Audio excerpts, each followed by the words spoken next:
Become a Golden Knight today and never miss a video by clicking that subscribe button and that bell. Anyway, on with the video. Hello my Golden Knights, it's richyrichgold here and welcome back to Greenville Car Reviews. In this episode we will be reviewing the 2015 Chevlon Calle. Let's get into it.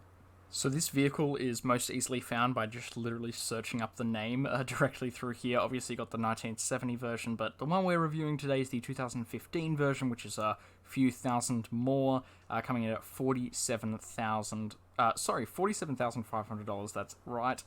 It's got no extra trims, but it does have different rims that you can put on there. They don't seem to affect the price at all. You just got the unique, default, and black, and it seems that the unique is actually the default, which is interesting because the default is here. It does not make any sense at all. But I think the black rims look pretty cool, but I just went with the, I guess, default version, which is the unique rims there. It comes in a bunch of different colors. We've got Some Like It Hot Red, Heron White, Silver Ice, Alchemy Purple, Red Hot, Black, Orange Blast, Jungle Green Metallic, Regal Peacock Green, and Perfect Blue. So I've gone for the Jungle Green as my kind of preference, but yeah, let's get into the walk around. Alright, so this car is a Ute, and it is very, very similar, or pretty much exactly similar as the Holden Ute that we've got here in Australia, obviously, or I guess this kind of low-level, almost sedan-type version over here. So it's got cool rims. I think that these unique rims are actually, well, unique. You kind of got like the regular looks like black rims, just like the 3-spoke, and then you've kind of got this white part that almost looks like a sticker when you actually look at it, but it actually just looks pretty good. It matches kind of the detail around that kind of the window area, if that makes sense. We've also got the beautiful grille with that Chevlon logo there. The number plate actually says truck on it, so I assume that's supposed to say it's like a pickup truck or whatever. I'm not sure what that's about, but anyway, got some nice kind of printing there on the door handles, although it looks kind of like the color carries over a bit, which I think looks really, really good. I can't believe they actually put that in there. It just looks awesome. Beautiful details here on the back. You got the seam of where that lid comes up, and it just looks really beefy from the back, which I thought was really funny. But yeah, so that's pretty cool. So yeah, let's go check out the rest of it. Here's what it sounds like starting up.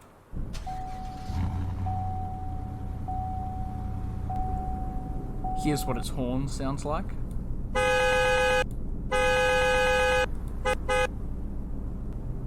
And here's what it sounds like to drive.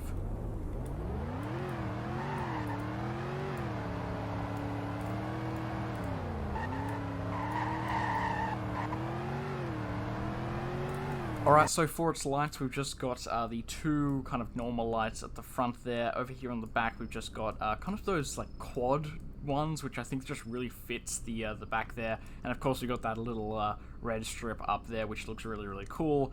Brake lights and reverse lights pretty much just illuminate those far right ones and the top one a little bit more. And you just got those white ones underneath there, which I think, yeah, this vehicle, I guess the lights on this vehicle are just, I guess, minimalistic and honestly pretty cool for what it is. Now, pretty regular on the actual blinker side of things. We've just got two at the front there. They do their job. Nothing on the sides at all over there. On the back here, we just got kind of those two, orange ones there. And I really kind of like how it does, show on the side. I just wish that maybe they carried it around just a little bit more on the back. I really wish they did that, but you know what, it's actually not too bad for, the kind of iconic look that you've got going on there. So yeah, actually pretty good. The 2015 Chevlon Calle is based off of the 2015 Chevrolet El Camino in real life. And now the moment everyone has been waiting for. We've got the 0 to 60 and the top speed. So let's go for this. Okay, I'm going to start as soon as I start my stopwatch. Alright, 3, 2, 1, let's go. Okay, let's see, what do we got? Okay, pretty quick. Okay, I'm gonna say that is 4 seconds on the clock there.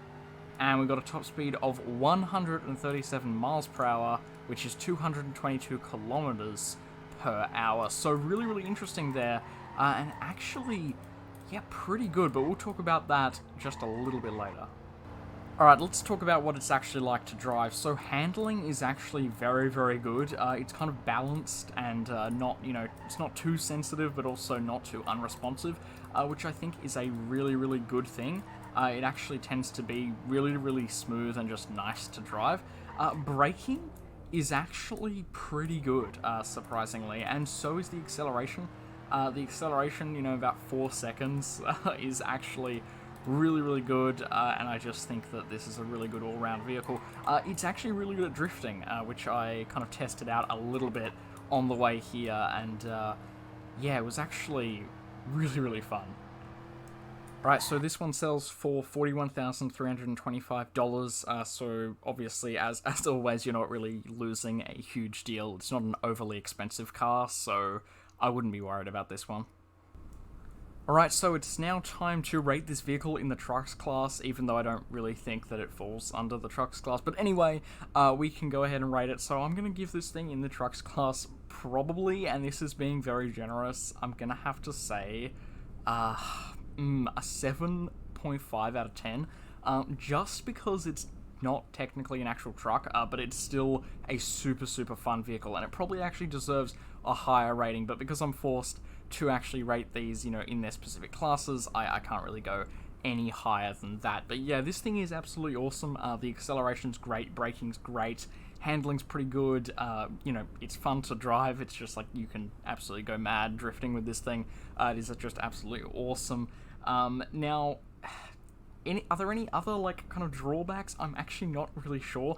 Talking about, the lights and things, the headlights and things are decent. I really actually prefer the rear lights to the front lights. I feel like the front lights are a little bit ordinary. There was a slight issue on the back hazards there, but other than that, this thing is a pretty well-rounded and solid vehicle, and I do recommend it. It's really, really fun to actually drive, which I think is very important in a vehicle. Now, is it worth it for the price? I'm going to go ahead and say 100%.